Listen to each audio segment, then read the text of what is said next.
ও দাঁড়া।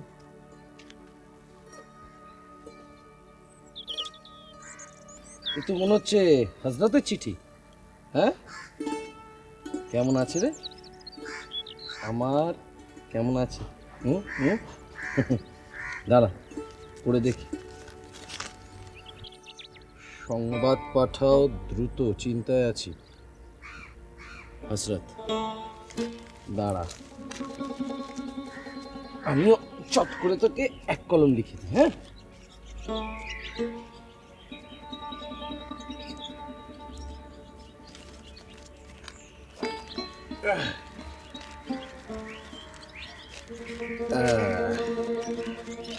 ঠিক করে যাবি, তাড়াতাড়ি যাবি। হ্যাঁ, আর আমার কথা গিয়ে বলবি, ঠিক আছে?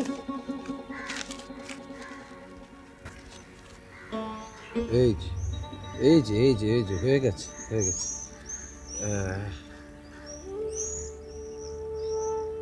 শাকিলা, আশরাফিকে আমার কথা বলিস, কেমন?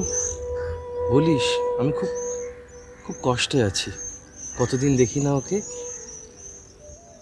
তোকে তো তোকে তো দানা পানি কিচ্ছু দিতে পারলাম না, গৌড়ে গিয়ে একবারে খাবি, কেমন? চ।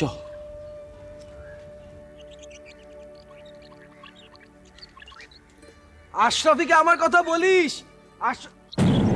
এই দেখো তারারা উঠছে, ওই দেখো ওই দেখো, দৌড়ে দৌড়ে যাচ্ছে, ছুটে ছুটে পালিয়ে যাচ্ছে তারারা। দেখেছো তারারা? তারারা পালাচ্ছে, দেখেছো? তারারা পালাচ্ছে।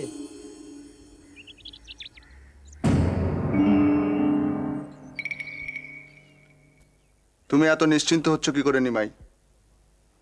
সুলতান তো তার সমস্ত খবরাখবর পান ওই জগায় মাথার মাধ্যমে। তারা কি তাদের অপকর্মের কথাগুলো সুলতানকে জানাবেন? তারা জানাবেন না, কিন্তু অন্য কেউ তো জানাতে পারে। তুমি কি বলতে চাইছো নিমাই, সুলতান নবদ্বীপের খবর সংগ্রহ করছেন অন্য কাউকে পাঠিয়ে? অসম্ভব নয়। হ্যাঁ, কিন্তু সুলতানের ওই চর যে জগায় মাদার বিপক্ষে কথা বলবে তা তো নাও হতে পারে। তাছাড়া লোকটি কে, কোথায় থাকে তা আমরা কিছুই জানি না। আমি সব জেনে ফেলবো শ্রীবাস দাদা, আমার কাছে কিছুই গোপন থাকবে না। না নিমাই, এ তোমার অকারণ আত্মবিশ্বাস। আমাদের নিজেদের প্রতিরোধ নিজেদেরকেই করতে হবে। জগাই মাথায় যেভাবে দিনের পর দিন অত্যাচার চালিয়ে যাচ্ছে। থাক না ওসব কথা। থাকবে কেন? কেন থাকবে? কেন থাকবে কেন শুনি? জগাই মাথায় যতদিন এই নবদ্বীপের নগর কোটাল থাকবে ততদিন কিছুতেই এই নবদ্বীপে শান্তি আসতে পারে না, অসম্ভব। জানি শ্রীবাস দাদা, জানি। ওরা অল্প বয়সী মেয়েদের ভয় দেখিয়ে অথবা লোভ দেখিয়ে ওদের জীবন অন্ধকার করে দিচ্ছে। তুমি তো তরুণদের নেতা, তুমি প্রতিবাদ করছো না কেন? শ্রীবাস ঠাকুর নিমাই বয়সে নবীন, তারপর শিক্ষক। ওর কাজ মূলত ছাত্রদের সর্ববিদ্যায় পারদর্শী করে তোলা। না মামা, শিক্ষকতাও এখন ব্যবসা হয়ে উঠছে। এই দেখো না, আমি শ্রীহট্টে যাচ্ছি কিসের জন্য? না ধন উপার্জন করতে। এই কাঞ্চন মোহ যেদিন আমি কাটিয়ে উঠতে পারবো সেদিন নেতৃত্ব দেব, নিশ্চয়ই নেতৃত্ব দেব। আর এমন নেতৃত্ব দেব যে জাগতিক সুখ না পেলেও কৃষ্ণ প্রেমে মাতোয়ারা হয়ে উঠবে সব নারী পুরুষ। সে ক্ষমতা তোর আছে তা আমি জানি বাবা। কৃষ্ণযাত্রার দিন রুক্মিণী সেজে এমন গান গাইলি যে সকলের চোখে জল আর আটকায় না।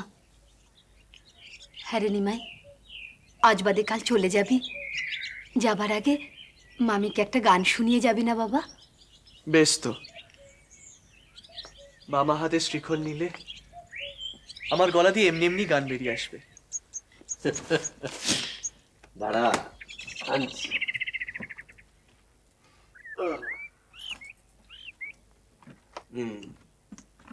ধর দেখি।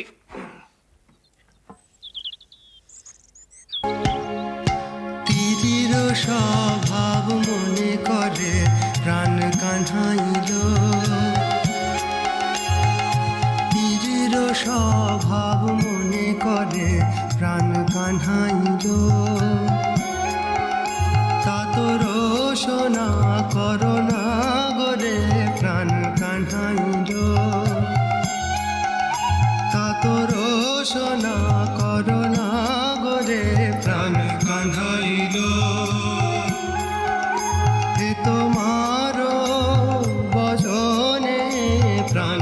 কান্হাইল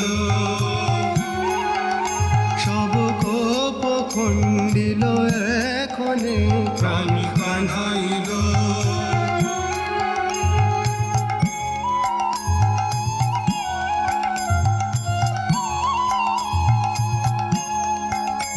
আলো এরো আলো এরো এই জাগে তোমার চরণে প্রাণ কান্হাইল তোমার আমার দুই মনে এক করে গাঁথিল মদনে প্রাণ কান্হাইল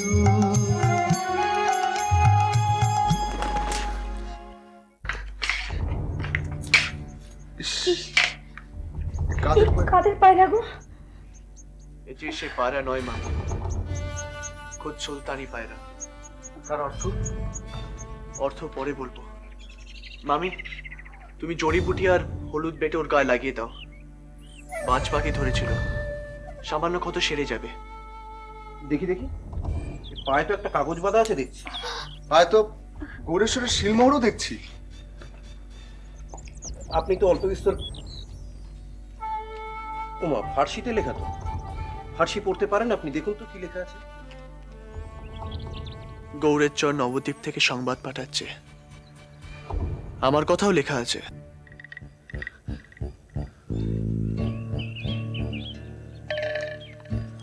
খুদাবান, আপনার নির্দেশ মতো নবদ্বীপের অনেক তথ্য গোপনে সংগ্রহ করেছি। নিমাই পণ্ডিতের সঙ্গে দেখা হয়েছে। খুব সহজবোধ্য মানুষ নয় সে। তার কথা সাক্ষাতে সবিস্তরে বলবো। এখানে এখানে ধর্মের লড়াই ক্রমশ বাড়ছে, তার সঙ্গে বাড়ছে জগন্নাথ রায় ও মাধব রায়ের অত্যাচার। শীঘ্রই ফিরব। খুদা হাফেজ। মন্দা, নিমাই, নিমাই তুমি কি অন্তর্যামী নিমাই? কেন? তুমি কি করে জানলে পায়রা সংবাদ নিয়ে যাচ্ছে? এই বার্তাবাহক পায়রাটি কিছুক্ষণ আগেই গৌড় থেকে নবদ্বীপে উড়ে এসেছে, আবার এক্ষুনি গৌড়ে ফিরে যাচ্ছে। ক্লান্ত না থাকলে বাজ পাখি ওকে ধরতে পারতো না। তার মানে সুলতানের গুপ্তচর এখনো নবদ্বীপে আছে। কিন্তু নিমাই, পত্রে যে তোমার কথা লেখা আছে তা তুমি কি করে জানলে? নবদ্বীপে বৈষ্ণবদের প্রভাব বাড়ছে, এ কথা জগাই মাথায় নিশ্চয়ই সুলতানের কানে তুলেছে। ঠিক ঠিক, বৈষ্ণবদের নেতা বলতে তুমি। তাই গোপনে সুলতান চর পাঠিয়েছেন তোমার সম্বন্ধে খবর সংগ্রহ করার জন্যে। একটা অনুরোধ বাবা, এ কথা তুমি কাউকে বলো না। মার কানে এ কথা গেলে তিনি বড় দুশ্চিন্তা করবেন। তুমি নিশ্চিন্তে থাকো নিমাই, আমরা এসব কথা কাউকে জানাবো না। কিন্তু আমি একটা অন্য কথা ভাবছিলাম। এই পত্র না পেয়ে সুলতান যদি আবার নবদ্বীপে গুপ্তচর পাঠান, তিনি কি আমাদের একটু শান্তিতে থাকতে দেবেন না? ভয় পেও না মামা, এতে চিন্তার কোনো কারণ নেই। গৌরেশ্বরের সঙ্গে আমার মুখোমুখি কোনোদিনই দেখা হবে না। তার সঙ্গে আমার দেখা হবে মানুষ লোকে। প্রেমের জোয়ারে ভেসে যাবে তার রক্তের পিপাসা, ক্ষমতার লোভ।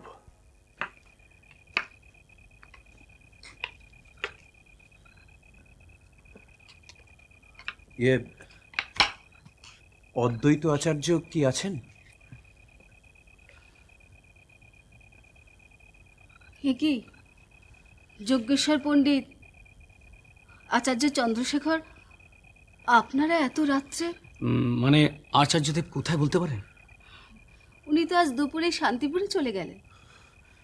ও আচ্ছা, ঠিক আছে সীতা ঠাকুরুন, আমরা তাহলে আসি। সে কি, আপনারা একটু বসবেন না? একটু জল মিষ্টি অন্তত মুখে দিয়ে যান। না না ঠাকুর, মানে ওই আচার্য দেবের সঙ্গে আমাদের কয়েকটি জরুরি কথা ছিল। ঠাকুর, আপনাদের দেখে মনে হচ্ছে কিছু অঘটন ঘটে গেছে। কি হয়েছে? বললে তো আপনিও দুশ্চিন্তা শুরু করবেন, কিন্তু যখন বুঝতে পেরেছেন তখন বলেই ফেলি। ঠাকুর, গোপাল মিশ্র কন্যাকে জগাই মাথায় লোকেরা তুলে নিয়ে গেছে। গোপাল মিশ্রের মেয়ে গোপাল? আপনিও চেনেন নাকি তাকে? হ্যাঁ চিনি, ঘাটে দেখেছি, ছেলেবেলায় তাকে কোলেও নিয়েছি। এখন কি হবে? এত রাত্রে ওকে খবর পাঠাবো কি করে? সেকাল সকালে পাঠালেও চলবে। ঠাকুরন, আপনি এক্ষুনি অতটা ভেঙে পড়বেন না, আগে সবটা শুনুন। জগাই মাথাইয়ের লোক গোপাকে নিয়ে গিয়ে তুলেছে ওদেরই একটা বাড়িতে। সবটা তো বলতে পারবো না, তবে যেটুকু বলতে পারি, গোপার এক্ষুনি কোনো ক্ষতি ওরা করবে না। হাতে এখনো কিছুটা সময় আছে। তবে ওরা খুবই পাষণ্ড, আর লোকবল ওদের প্রচুর। বিরোধের কোনো গন্ধ পেলেই আক্রমণ করার জন্য ওরা মুখিয়ে রয়েছে। তাই বলতে এসেছিলাম, কথাটা নিমাইয়ের কানে যত দেরিতে ওঠে ততই মঙ্গল। কেন বলছেন এই কথা? নিমাই তো ছেড়ে কথা বলবে না, সোজা গিয়ে ঝাঁপিয়ে পড়বে ওদের ওপর।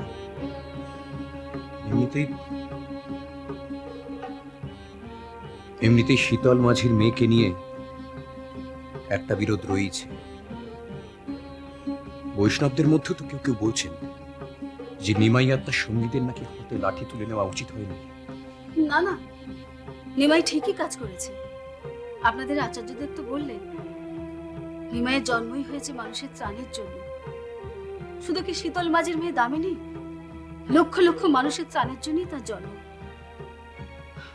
আপনারা আরো কিছু বলবেন মনে হচ্ছে। হ্যাঁ, ভাবছিলাম একটা গোপন চিঠি দিয়ে গৌরেশ্বরকে সমস্ত কিছু জানাবো, কিন্তু অদ্বৈত আচার্যের সঙ্গে একবার পরামর্শ না করে। কি লিখবেন গোপন চিঠিতে?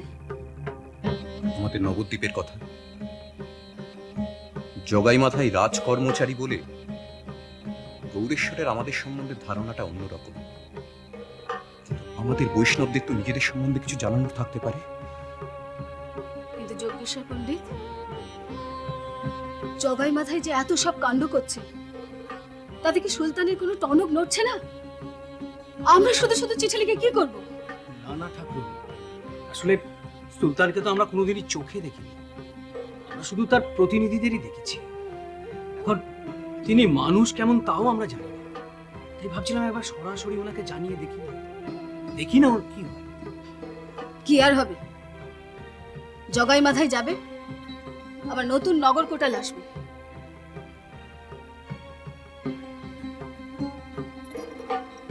কিন্তু মানুষের মন কি বদলাবে? মানুষের মন থেকে কি হিংসা দূর হয়ে যাবে? তা বলে তো হাত পা গুটিয়ে বসে থাকা যায় না সীতা ঠাকুর। গোপা মেয়েটার কথা ভাবতে ভয়ে কাশি উড়ে উঠছে। আপনি জানেন, গোপাল মিশ্র ছেলেদের নিয়ে সপরিবারে কোথায় যেন চলে গেছে। কিরকম পাপ আপনি ভাবুন, ভয়ে মুখ বুজে পালালো। ওর তো কোনো দোষ নেই, নিরীহ ব্রাহ্মণ মানুষ, তাই গ্রামের এক প্রান্তে বাস করত। প্রতিবেশীদের সঙ্গেও ঘনিষ্ঠতাও ছিল। বিপদের দিনে যে বন্ধুর প্রয়োজন হয় তা উনি কোনোদিনও ভাবেনও নি। অদৃষ্ট, কি করবেন? আপাতত গোপাকে জগাই মাথাইয়ের লোকেদের হাত থেকে মুক্ত করার চেষ্টা করব। জগাই মাথাইয়ের চোখ এড়িয়ে গোপাকে উদ্ধার অসম্ভব। আমরা পারবো না ঠিকই, সুলতান তো পারবেন। আমরা চিঠিতে গোপার কথা লিখব। আমার তো মনে হয় বড় দেরি হয়ে যাবে। নিমাইকে না জানিয়ে কাজটা কি আমরা ঠিক করছি? যে ছেলে সারা নবদ্বীপ দাপিয়ে বেড়ায়, সে সংবাদটা পাবে না? আজ না হয় কাল সে পাবে। তখন তাকে ঠেকাতে পারবেন? সেটাই তো ভয়। শ্রীমতী দামিনীর ঘটনাটার পর থেকে নিমাইকে প্রতিরোধ করার জন্যে ওরা আরো বেশি সাবধানী হয়েছে। সবসময় মুখিয়ে রয়েছে কখন বৈষ্ণবরা একবার প্রতিবাদ করে। একটা সুযোগ পেলেই ওদের মাইকের তল রক্ত গঙ্গা বইয়ে দেবে। কিচ্ছু হবে না। নিমায়ের অঙ্গ কেউ স্পর্শ করতে পারবে না। সেই ছোটবেলা থেকে তোকে আমি চিনি। মানুষ তো দূরের কথা, প্রকৃতিও তার কাছে হার মানবে। না না, আপনি বুঝেন না, তবুও আমাদের একটা চিন্তা হয়। আস্তে, মনে হচ্ছে অন্ধকারের মধ্যে দিয়ে কে যেন হেঁটে আসছে। নিমাই, এ কি তোমরা এখানে? নিমাই, আমরা ওই আচার্যদেবের খবর নিতে এসেছিলাম। তুই এখনো বাড়ি যাসনি নিমাই? যাব, সীতামার হাতে দুটো মন্ডা খেয়েই যাব। পাগল ছেলে, এখনো তো ছেলে মানুষই গেল না। দাঁড়া, আমি আসছি। নিমাই, নিমাই আজ কোন দিকে গিয়েছিলি? গদিপের দিকে। আচ্ছা, পথে কোনো গোলমাল দেখলে? বাজারের পথে মশলার দোকানে দরদাম করতে গিয়ে দোকানির সাথে বেশ গোলমাল হয়েছে। কার? আমার সঙ্গে। আমাকে দেখলেই দোকানিরা পালাবার পথ পায় না। কেন বলো তো মামা? আমি কি খুব ভয় পাওয়ানোর মতো লোক? না না, আসলে তুই বাজারে গেলে এমন দরদাম করিস যে বেচারিদের নাভিশ্বাস উঠে যায়। তুই বাজারে যাওয়ার অর্থ দোকানিদের ক্ষতি। লাভ ক্ষতির অঙ্ক কি এত সহজে মিলে মামা? সে যাক, তুমি কি গোলমালের কথা বলছিলে না? তুমি কি কোনো গোলমালের আশঙ্কা করছো নাকি? না, সেসব কিছু নয়। আসলে গৌরেশ্বরের চর ঘুরে বেড়াচ্ছে নবদ্বীপে, তাই একটু। গৌরেশ্বরের চর নবদ্বীপে? না মানে, নিমাই সেই আশঙ্কাই করছিল। আসলে এসব কথা নিয়ে আর কথা না বলাই ভালো। কে কোথা দিয়ে শুনে কি অর্থ করে বসে। এই নে নিমাই।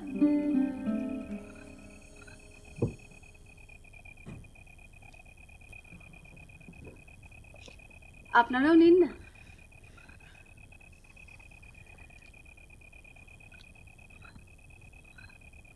তাহলে কি স্থির হলো? কি ব্যাপারে? ওই বাজারে কি গোলমাল হচ্ছিল বলেছিলে? ও তো নিত্যদিনের ঘটনা লেগেই আছে। কি বল নিমাই? চলুন চন্দ্রশেখর, আমরা যাই। হ্যাঁ, আর নিমাই, তুমিও বাড়ি চলে যাও। বাড়িতে স্ত্রী এবং মাকে রেখে বাইরে বাইরে ঘোরো কেন এতক্ষণ? কি পাও এতে?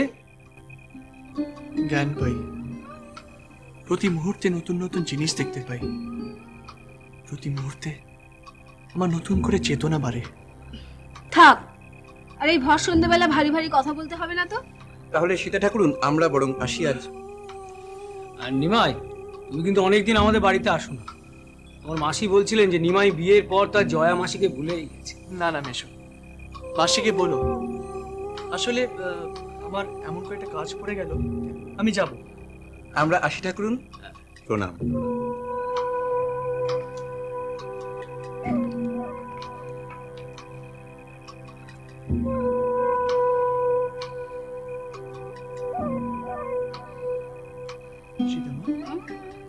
কি এত ভাবছো? কই কিছু না তো।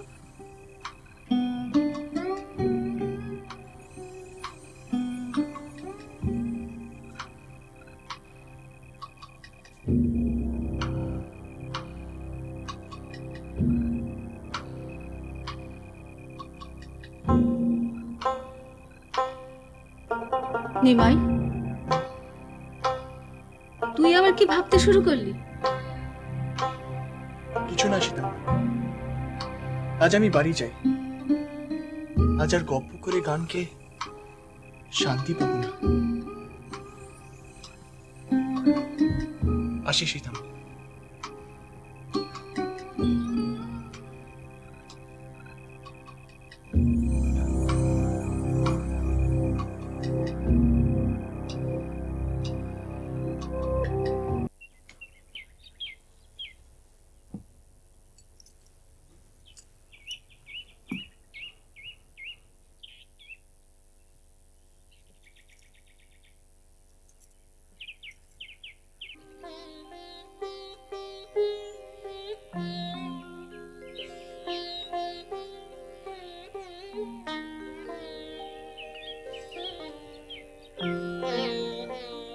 নিমাই, এত ভোরে তোর গঙ্গা স্নান হয়ে গেল?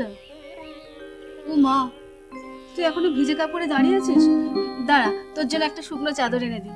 সীতামা, কাল রাতে দুশ্চিন্তা তোমার ঘুম হয়নি, তাই না? কি করে বুঝলি তুই? আমারও হয়নি যে। তুমি দুশ্চিন্তা করো না সীতামা। অন্তরে ডাক যখন এসেছে, তখন হিংসা আমি হতে দেব না। গোপাল মিশ্রের মেয়ের কেউ কোনো ক্ষতি করতে পারবে না। স্বয়ং গোপীনাথ ওনার সহায়। তুই গোপার কথা জানিস? তুমি ভাবছো আমি বিরোধের পথ নেব? না সীতামা, বিরোধের পথ আমি নেব না। রক্তপাত আমিও চাই না, তবে অন্য পথ আছে। অর্জুনের লক্ষ্যভেদ করার মতো সেই একটি পথের দিকে আমাদের তাকিয়ে থাকতে হবে। তো তাহলেই বুঝে দেখুন সুলতান, যে এই বৈষ্ণবদের অত্যাচারে আমাদের নবদ্বীপের আইন শৃঙ্খলা কিভাবে ভেঙে পড়ছে। খুবই চিন্তার কথা। কিন্তু আমি তো শুনেছিলাম যে বৈষ্ণবরা নাকি অহিংস, তারা রক্তপাতে বিশ্বাস করে না। তা সত্ত্বেও এসব ওদের মুখোশ, তলে তলে ওরা কিন্তু বিদ্রোহের ফন্দি আঁটছে। ভেবে দেখুন সুলতান, এই আপনাকে অপমান করা আর আমাদের অপমান করা সে তো একই কথা বলি। একই তো, একই কথা। তাহলে ঘটনাটা আমাকে একটু বিস্তারিত খুলে বলুন তো। দামি এক মাঝির মেয়ে, একলা বিধবা, তা দয়া পরবেশ হয়ে আমরা তাকে আশ্রয় দিয়েছিলাম। গঙ্গার ধারে একটা ছোট্ট ঘর করে দিয়েছিলাম, ভরণ পোষণের দায়িত্ব নিয়েছিলাম। বলুন হুজুর, ঠিক করিনি? আপনি তো বলেছিলেন যে এই প্রজাদের দুঃখ দুর্দশার দিকে নজর রাখতে। ঠিকই তো, আপনারা একদম ঠিক করেছেন। নবদ্বীপের কোটাল হিসেবে এ তো আপনাদের কর্তব্য। ওই কর্তব্য করতে গিয়েই তো যত বিড়ম্বনা। মানুষের উপকার করতে যায় আর তার ফল হয় উল্টো। আপনিও তো জ্ঞান জ্ঞান না করে যেটা ঘটেছে সেটা বলুন। হুজুর, ওরা আমাদের দুজন প্রহরীকে খুন করেছে। 10 জন প্রহরী লাঠির গায়ে আহত, এমন আহত যে তারা বাঁচবে কিনা সন্দেহ। সে কি, একজন সাধারণ প্রজার নিরাপত্তার জন্য প্রহরী রাখতে হয়েছে? হুজুর, একলা মেয়ে, বিধবা, শেয়াল শকুনের তো অভাব নেই, আর তার জন্যই তো দুজন রেখেই বা লাভটা কি? দুজন প্রহরী নৃশংস ভাবে খুন হলো। একজনের তো গলার টুটি ছিঁড়ে নিয়ে আর আরেকজনের। বর্ণনার কোনো প্রয়োজন নেই, আসল কথাটা বলুন। বলুন যে বৈষ্ণবরা এর পরে কি করবে? হুজুর, অভাগিনী মেয়ে, একলা, রাতের অন্ধকারে ওরা ওর ঘর পুড়িয়ে দিয়েছে। আপনাকে তো আগেই বলেছিলাম যে এই বৈষ্ণবদের পারতে দেওয়াটা উচিত নয়, মোটেই না। কিন্তু আপনি তো আমার তখন কথা শুনলেন না। আপনার নুন খেয়েছি হুজুর, নেমো খারামি তো করতে পারবো না।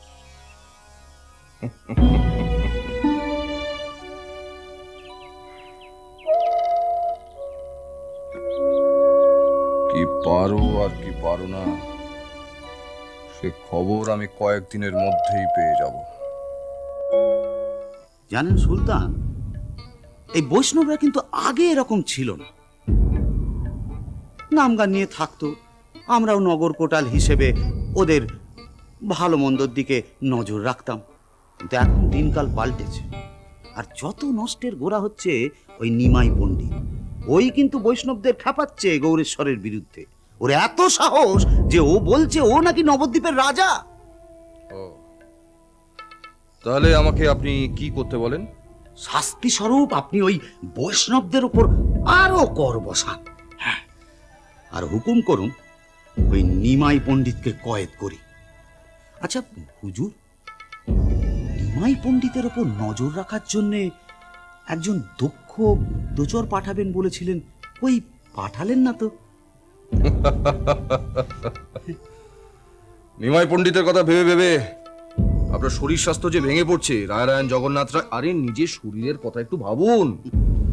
কাজকার্য চালাতে গেলে শরীরটাকেও ভালো রাখতে হয়। হুজুর, এই গৌর মশলাদের কথা ভেবে ভেবেই তো। গৌড়ের মাস্টার নিয়ে আপনাদের কিছু ভাবতে হবে না। আপনারা নবদ্বীপ নিয়ে ভাবুন।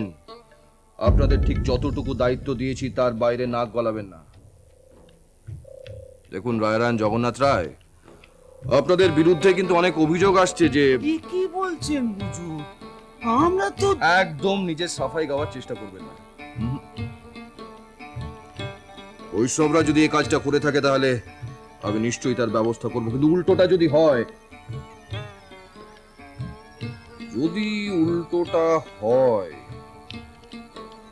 তাহলে কিন্তু নবদ্বীপের আইন শৃঙ্খলা অবনতির জন্য আমি আপনাদের দূর করে দেবো। এটা আপনাদের শেষ সুযোগ। যান, নবদ্বীপে ফিরে যান। দামিনী कहाँ गई सावरिया दामिनी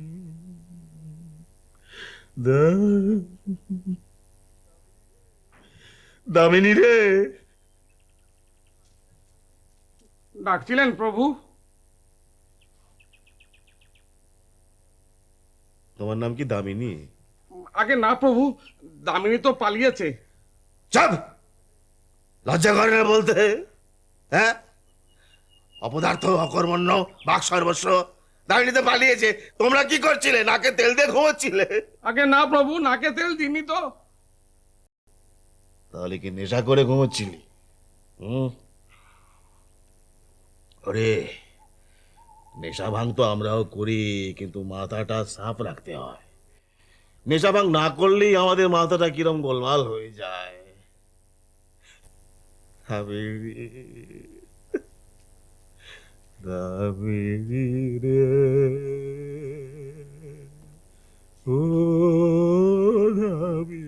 প্রভু, প্রভু, দামিনী দামিনী করে এত কাঁদছেন, ওদিকে যে নতুন কামিনীকে নিয়ে এলাম, তার কি হবে? নতুন কামিনী খবরটা আগে দিবি তো। আমি শুধু শুধু এতক্ষণ দামিনী দামিনী। বল বল। আমি কি বলবো? বলবেন তো আপনি। ওই গোপাল মিশ্রের বাড়ি থেকে তার মেয়েকে তুলে নিয়ে আনলেন ওই কুমারী পূজার জন্য। দেখেছিস কোথায়? মাঝিপাড়ার নদীর ধারে একটা পুরনো গোলাঘর আছে, সেইখানে শুনশান জায়গা, জনমনস্বী নেই, ছেলে কেউ টের পাবে না। বুড়িয়াই রুক্মিণীকে খবর পাঠিয়েছিস তো? খবর পাঠিয়েছি কি, সে তো এসে গেছে। এসে গেছে? বাহ, তাহলে আমি নিশ্চিন্ত। ওই বুড়ির ওপর চোখ বুঝে ভরসা করা যায়। বাস, এবার জগাই দূর থেকে ফিরুক। কিন্তু তার তো অনেকক্ষণ আগেই এসে পড়বার কথা, কেন আসছে না? এই ভীম, এই চন্দ্রকেতুকে বলতো একটু এগিয়ে গিয়ে দেখতে। আগে তাকে যে পাঠালেন ওই দক্ষিণ পাড়ে খাজনা আদায় করতে।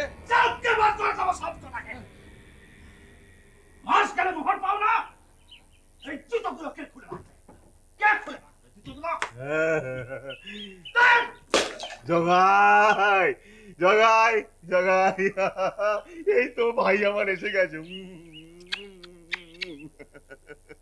এই ষাঁড়টা এখানে কি করছে? আগে আমি ওই দামিনীর কথাটা বুঝিয়ে বলছি। আবার মুখের ওপর কথা! একটা জলজান্ত মেয়েকে তোদের নাকের সামনে দিয়ে ওই বস্ত্রের দল টানতে টানতে নিয়ে চলে গেল।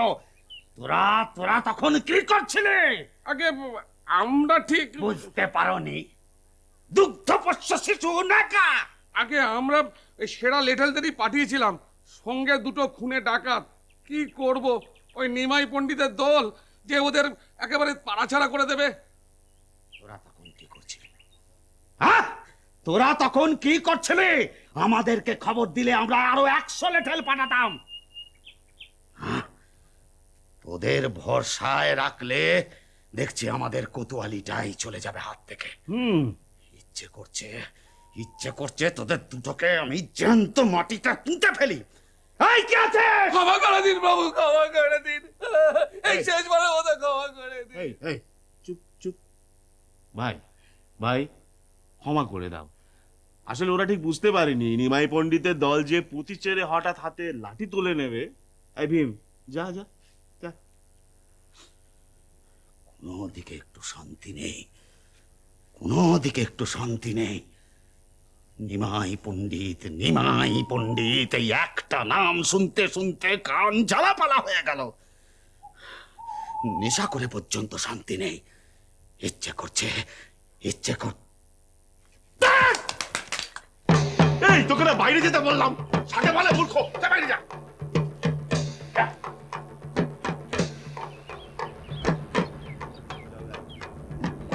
বসো ভাই, বসো। আরে অত উত্তেজিত হয় না, বসো, একটু আরাম করে বসো তো। এই না, এই না। আহা, ওইরকম রাগ করলে চলে? কি সুলতান খুব বকাবকি করেছে বুঝি? রীতিমতো অপমান। আহারে, তা এরকম একটু একটু হয়। জানিস সুলতান বলেছেন আমাদের দূর করে দেবেন। সুলতানের কাজই তো তাই।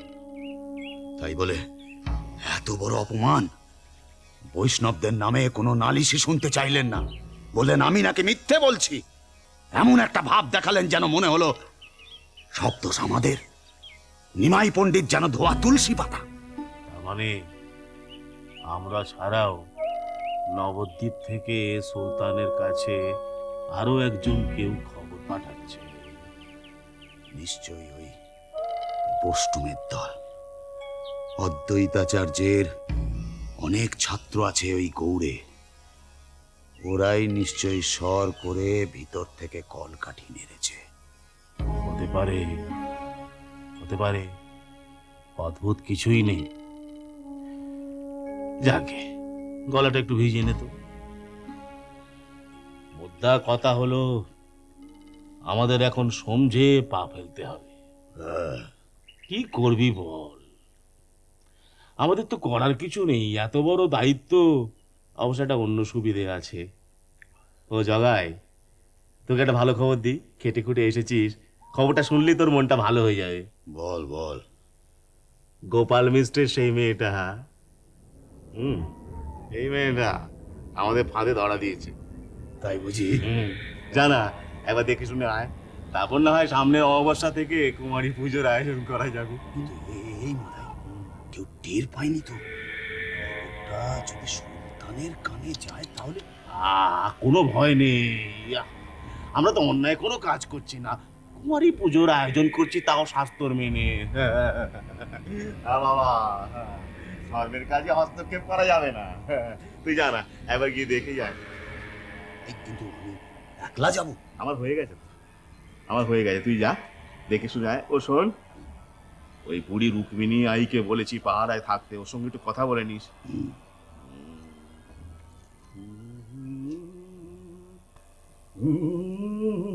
মাধাই, গৌড় থেকে ফেরার পথে আমি একটা সংবাদ পেলাম। কি সংবাদ রে? পণ্ডিত কেশব কাশ্মীরি এখন কালনায় আছেন। ওখান থেকে উনি নবদ্বীপে আসছেন। কেশব কাশ্মীরি মানে সেই দিগ্বিজয়ী পণ্ডিত, যিনি ভূভারতে কারো কাছে তর্কযুদ্ধে কোনোদিনও হারেননি? হ্যাঁ হ্যাঁ, তিনি। শুনেছি অদ্বৈতাচার্যের সঙ্গে ওনার কোনো একটা পুরনো শত্রুতা আছে। লোকটার এখানে আসার কারণই হলো ওই বষ্টুমদের অপদস্থ করা। জগাই, পণ্ডিত কেশব কাশ্মীরি নবদ্বীপের মাটিতে পা ফেলা মাত্রই তার সঙ্গে আমাদের দেখা করতে হবে, গোপনে। কিছু বুঝলি?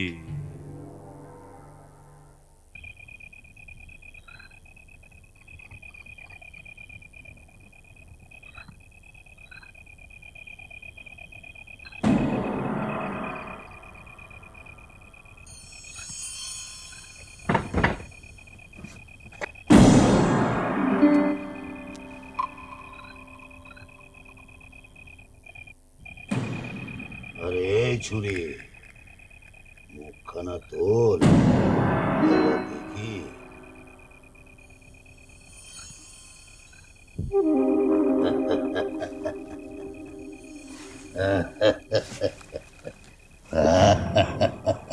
আমায় ছবে না, আমায় ছবে না,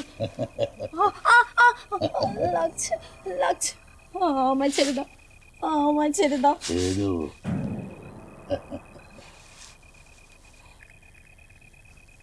না না রে ভীমকেতু, এবার তোর একটা পদোন্নতির ব্যবস্থা করতেই হবে। কি বলেছিলাম হুজুর? হ্যাঁ, যা বলেছিলি এ তো তার চেয়ে অনেক বেশি। এ তো নয়, যেন কালকে উঠে ভালো, খুব ভালো। কাল সাপকে বশ মানাতেই তো মজা। তোর নজরে তারিফ করতে হয়। আমার নয় হুজুর, আমার নয়। নজর তো ওই প্রভু মাধব রায়, তিনি যেমনটি যেমনটি বলেছেন আমরা তেমনটি তেমনটি করেছি। এই তারপরে ধরুন কি ওই গোপাল মিশ্রের কথা বলতে দিলে খালি ভ্যারর ভ্যারর ভ্যারর ভ্যারর। কাজের কথা বল, একে পাহারা দেওয়ার কি ব্যবস্থা করেছিস? আগে আপনারা ওই যেমন যেমন বলবেন তেমনটি করব। ওই আমি আর চন্দ্রকেতু, হ্যাঁ আমি আর চন্দ্রকেতু পালা করে নেয় পাহারা দেবো, আর দরকার হলে দুজন সেপাইকে নিয়ে নেবো। বাড়তি সেপাই দরকার নেই। যত লোক বাড়বে তত কথা কানাকানি হবে। আচ্ছা, ভাই বলছিল যে ওর কে একটা লোক চেনা জানা আছে, ভাইকে একবার ডাকতো। হ্যাঁ এই ডাকছি। আপনিও বাইরে এসে দাঁড়ান না, কেন? এই বদ্ধ ঘরে আপনার যে দম আটকে মরে যাবেন আপনি। হ্যাঁ, ঘরটা বড্ড বেশি ছোট। হ্যাঁ আরে এই ফুলের মতো মেয়েটা এই ঘরে বন্ধ থাকলে এ তো অসুস্থ হয়ে পড়বে। একে একটু রোদ জল খাওয়া, বলে গাছ বাড়বে কি করে, সরেস হবে কি করে। তুই যা। আমি চলে যাব।